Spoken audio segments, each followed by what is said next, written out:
যুব ভারতী স্টেডিয়ামে যে ঘটনা ঘটল, কলকাতার ফুটবলের এক কলঙ্কময় দিন, যুব ভারতী স্টেডিয়ামের জন্য একটি কালো দিন।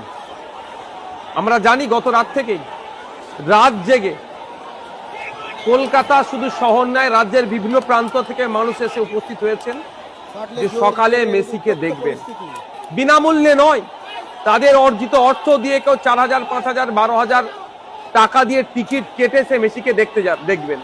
কিন্তু আমরা দেখলাম কি, দর্শকের আসনে যখন টিকিট কেটে সাধারণ মানুষ উপস্থিত হলেন, মেসি যখন মাঠে পৌঁছালো, দেখতে পাচ্ছি আমরা তাকে ঘিরে রেখেছে কারা? এই শাসক দলের নেতারা এবং তাদের আমচা চামচাগুলো। ফলে যে আশা নিয়ে রাত জেগে অপেক্ষা করছেন, যে আশা নিয়ে টিকিট কেটে মেসিকে দেখতে চাইছেন, সে আশা তারা ঠিক হলো না। ফলে বিশৃঙ্খলা হলো। বিশৃঙ্খলা হয়ে কি দেখলাম?